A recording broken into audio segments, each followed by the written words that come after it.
Semuanya, pada video kali ini kita akan bahas topik bahasan baru masih seputar AI. Topiknya adalah membangun program AI dengan sebuah studi kasus sistem pakar.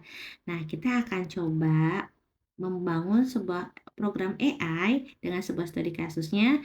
Bagaimana ya kita membuat sebuah aplikasi logika cerdas untuk memprediksi golongan darah seseorang berdasarkan sifat seseorang. Nah, mari kita bahas sama-sama ya. Seperti biasa, mari kita sharing, mari kita belajar, beredukasi bersama Mutiara. Mari mengenal sistem pakar. Nah, di sini kita akan bagi dari dua bagian ya. Di sini dari segi definisi dan komponen utama pada expert system atau sistem pakar. Sistem pakar secara garis besar adalah cabang AI yang mampu meniru keahlian seorang pakar manusia dalam domain tertentu, menggunakan basis pengetahuan dan mesin inferensi untuk menghasilkan keputusan yang cerdas. Tiga komponen utama yang dimaksud, yang pertama adalah knowledge base, dia merupakan perpustakaan data. Dia berisi dari fakta dan aturan domain pakar. Yang kedua adalah inference engine atau otak sistemnya. Dia mesin inferensi logika yang bisa mengambil sebuah keputusan. Dan yang ketiga adalah user interface. Dia merupakan media interaksi dengan pengguna. Bagaimana pengguna tersebut bisa interaksi dengan sistem.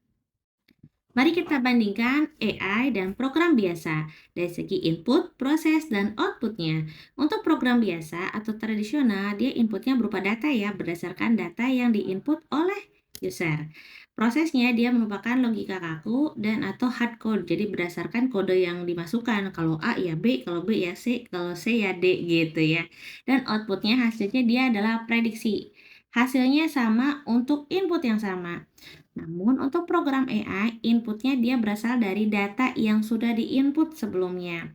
Prosesnya dia merupakan penerapannya adalah logika fleksibel atau belajar dari data yang diinput sebelumnya atau data historical, dan outputnya dia prediksi yang berbasis dari hasil data yang bervariasi. Jadi kalau datanya berbeda, dia akan belajar dari data yang masuk gitu ya. Program biasa dia akan menggunakan aturan tetap, sedangkan AI dia belajar dari temuan data yang ada. Program biasa itu misalnya kita nginput golongan darahnya, outputnya maka sifatnya gitu ya. Dia biasanya statis gitu ya, dia nggak mampu beradaptasi dengan data yang baru. Berbeda dengan AI, sistem AI inputnya dia bisa berupa sifatnya nih, sifatnya kita masukkan, dia akan analisis dan outputnya berdasarkan prediksi golongan darahnya. Jadi dia bisa backward dan forward chaining gitu ya, pengambilan keputusannya bisa di awal dan di akhir. Menggunakan library pengetahuan kompleks untuk menghasilkan prediksi dinamis yang akurat dan 95% akurasinya berdasarkan knowledge base. Perbedaan utama, AI akan menginferensi logika program biasa. Alih-alih memberi output sifat dari golongan darah, AI memprediksi golongan darah dari pola sifat yang diinput oleh pengguna. Mari kita akan bahas logika prediksi berdasarkan studi kasus yang kita ambil pada video kali ini. Studi kasusnya adalah memprediksi golongan darah berdasarkan karakter dan kebiasaan. Setiap orang pasti memiliki pola pikir, kebiasaan, dan reaksi emosional yang unik. Penelitian menunjukkan adanya korelasi antara golongan darah dari A, B, AB, dan O dengan sifat dan perilaku seseorang, menjadikannya dasar untuk menarik sistem prediksi berbasis AI.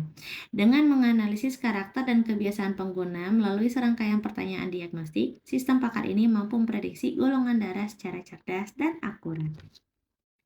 Mari kita bahas basis pengetahuan atau knowledge base-nya. Di sini kita akan lihat korelasi sifat dan golongan darah. Setiap golongan darah memiliki pola perilaku unik. Berikut adalah kategori sifat dan menjadi dasar inferensi sistem pakar dalam memprediksi golongan darah. Di sini ada table of trait-nya atau kategori sifatnya dan berdasarkan jenis-jenis golongan darahnya. Bagaimana cara seseorang bisa mengendalikan amarah, masalah, pikiran, dan belanja. Namun, karena data ini dari jurnal kesehatan ya, jadi mohon maaf bila mana ada yang kurang tepat karena kan ini dari hasil penelitian ya. Bisa jadi karakter yang ada pada slide ini tidak sesuai dengan kepribadian kalian, dan saya tidak bisa memberikan penjelasan lebih lanjut karena saya bukan pakar dari kesehatan. Jadi bisa dikonsultasikan dengan bagian psikologi klinis ataupun psikiater di lingkungan Anda. Tapi ini kita bahas dari segi teknologinya saja ya. Mohon disikapi dengan bijak karena ini sebagai media informatif saja. Nah, bagaimana nih cara sistem itu bisa memprediksi antara korelasi golongan darah dan sifatnya? Ini berasal dari pertanyaan-pertanyaan diagnostik ya. Pertanyaan berbasis knowledge base itu untuk memprediksi golongan darahnya. Dan setiap fakta berbasis pengetahuan diubah menjadi pertanyaan diagnostik ini yang diajukan kepada pengguna untuk menentukan pola sifat dan memprediksi golongan darah secara akurat. Nah, jadi di sini akan ada beberapa pertanyaan. Saya ambil sampelnya yang paling sedikit yaitu 21 pertanyaan. Aktualnya kalau kalian nanti ke pakar kesehatan, mau ke psikolog atau psikiater, soalnya bisa jadi 100 minimal 100 soal ya gitu. Ini saya ambil soal yang paling sedikit aja. Nah, ini 7 pertanyaan pertama ya, boleh kalian screenshot dan kalian jawab sendiri dan berjawaban iya atau tidak.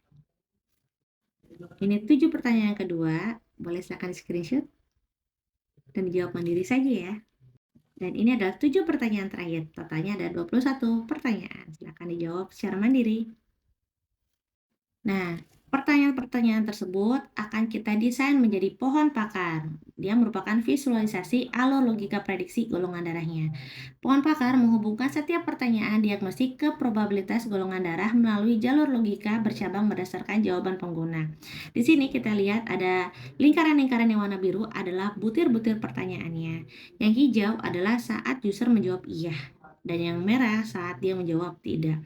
Nah, pohon pakarnya kalau misalnya kita buat secara utuh, maka kurang lebih gambarnya akan seperti ini. Seperti ini ya, kurang lebihnya. Jadi jika iya, maka warna hijau, jika tidak, maka dia akan mengarah ke yang warna merah gitu. Nah, ini kita akan lihat desain pohon pakarnya yang merupakan visualisasi alur logika prediksi golongan darahnya.